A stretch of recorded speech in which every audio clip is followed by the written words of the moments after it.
At the end of May 2023, Corinne and I set off for a ferry from Harwich to the Hook of Holland for this summer's adventure.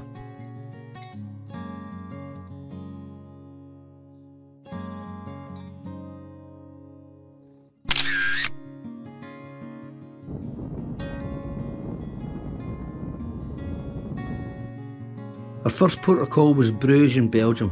We'd never been there before and were very impressed to discover that they are masters of beer brewing, are famous for their chips and mayonnaise and their chocolatiers. It won't surprise any of you to hear that these delicacies are 3 of my dietary staples. There was a fair bit of suspense here waiting for this little cygnet to pluck up the courage to join his parents. Well done, wee guy. There was an excellent pub in Bruges called 2BE on Beerwall Street, and the inscription above the window read, "Beer is proof that God loves us and wants us to be happy. He was a wise man who invented beer. Here's to alcohol, the cause and solution to all of life's problems." I've never been particularly religious, but well done, God.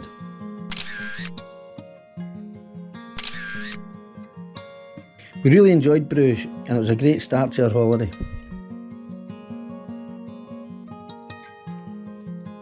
I didn't have time to get any cycling done in Bruges, but would manage to do so when we got to Cologne, where they had a fantastic cycle path along the Rhine and into the city.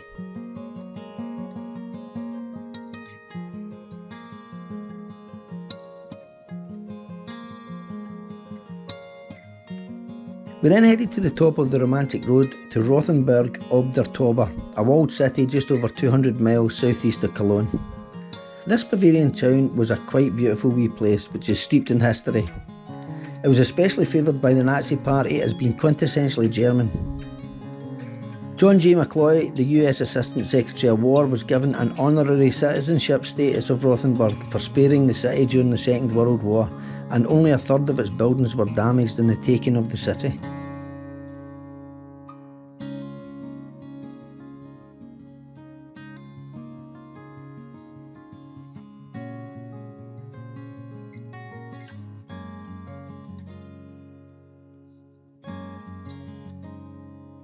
This was the view from the Town Hall Tower, which offers a panoramic vantage point over the city.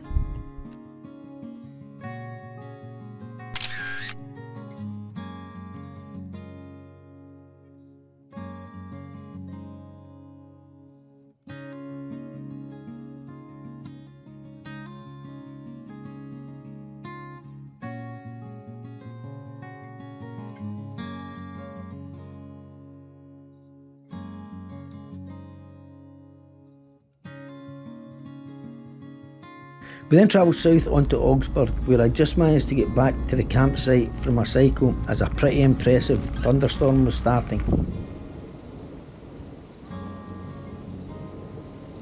Thankfully the storm cleared the air and the weather was back to being nice and sunny the next day.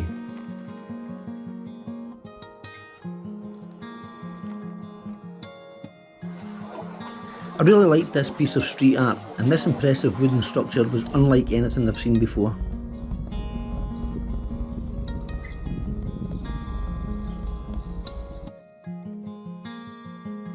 Wolfratshausen was a nice wee place with some very pretty wooden bridges over the river Isar.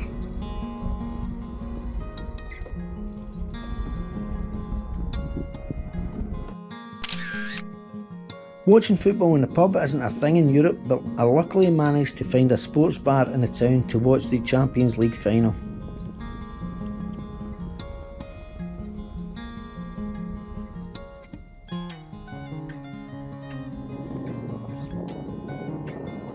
Germany is another country which we have only fleetingly visited for long weekends, but we were very impressed by it.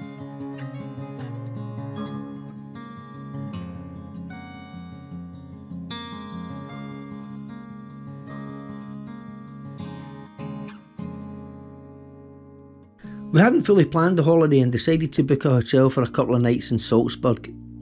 We were ultimately very pleased that we did so, as it's a beautiful place. The Mirabelle Gardens were stunning, so much so that I came back the next day to cycle through them again.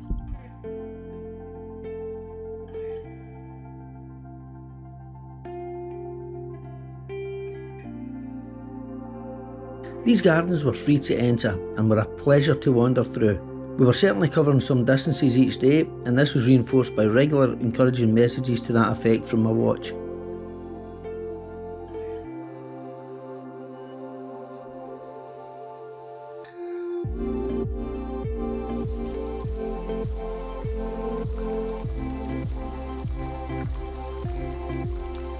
The city is famous as being the birthplace of Mozart, so we had to get a selfie with the big man, and was also the location for the filming of The Sound of Music.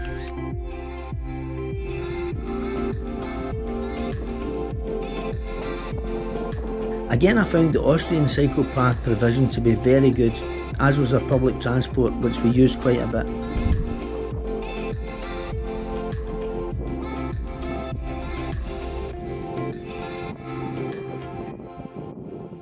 Thankfully this year we didn't experience the extreme heat which we did in the summer of 2022. The weather was mostly very nice with sunny days and temperatures around the 25 to 30 degree mark. We had a few days in the high 30s and a couple of thunderstorms, but on the whole we were very lucky.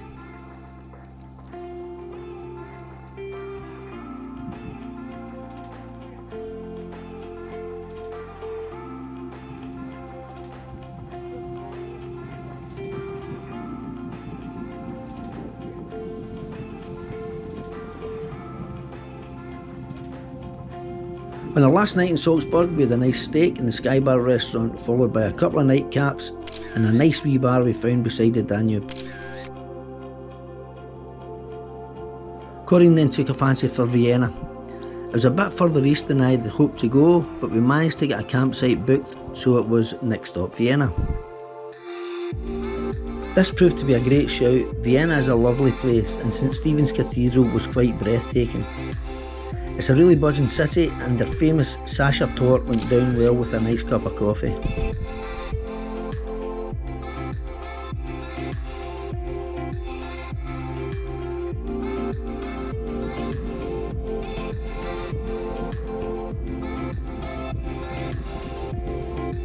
This was another place that had a fantastic cycle path along the banks of the Danube and through the city.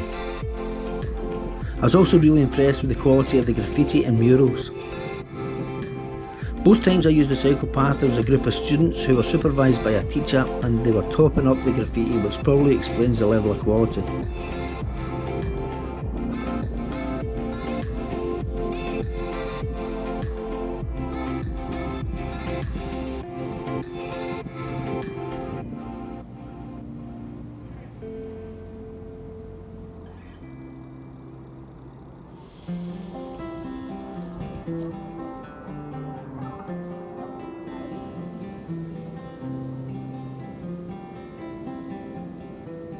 This guy is definitely going to have to replace his rear tyre long before the front one.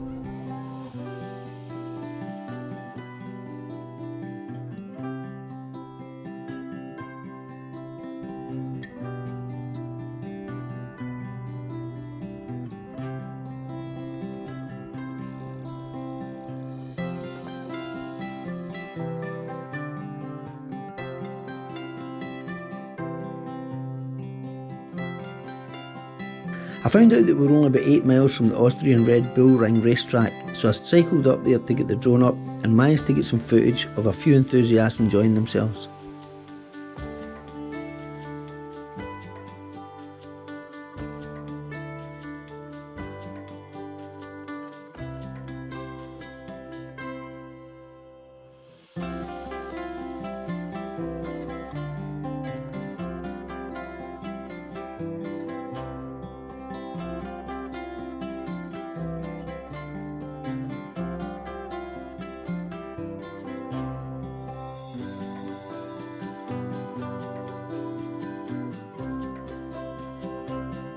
I climbed up into the hills above the campsite a couple of times and the scenery was fantastic.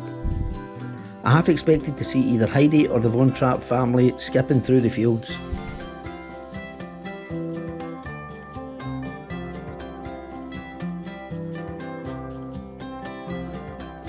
This was a really nice campsite with some lovely spots to enjoy the local surroundings.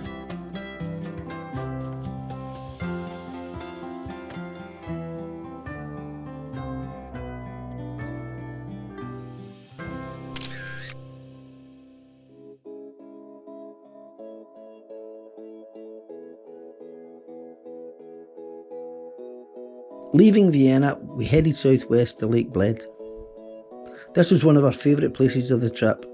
It's jaw-droppingly pretty and such a chilled out place. I got a fair bit of cycling done here, and the cycle path around the lake was a joy to pedal. I also headed up into the hills one night, but had to beat a hasty retreat when a thunderstorm started.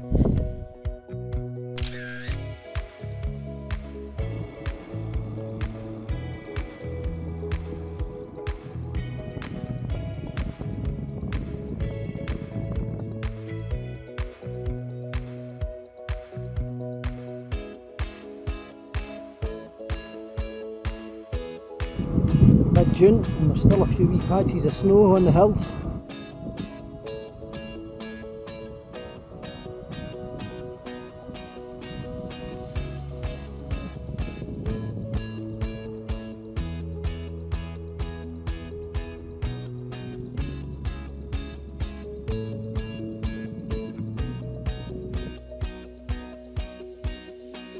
This is Lake Bled Castle, which dates back to 1004.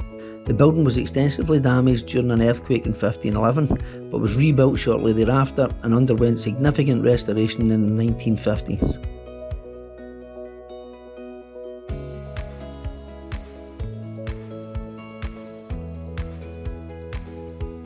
In addition to the cycle path around the lake, I found the roads into the hills around Bled lovely to cycle, with very little traffic and some beautiful scenery.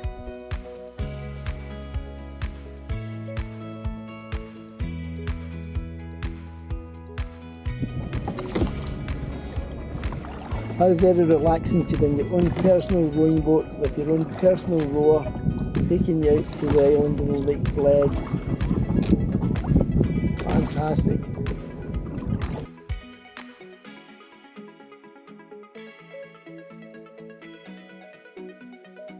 The beautiful little church on the island is understandably very popular for weddings, and tradition dictates that the groom has to carry his new bride up the 99 steps to the church, which would certainly be quite a challenge for those who favour the fuller figure.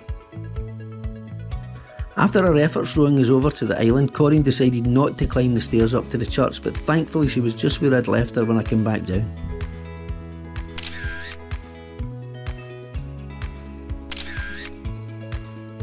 If you're still watching, thanks very much, and I hope you enjoyed the video. I'll now go and start producing the one for the second half of our trip, which includes Croatia, Cinque Terre, Venice, Monaco, Amsterdam and Biarritz.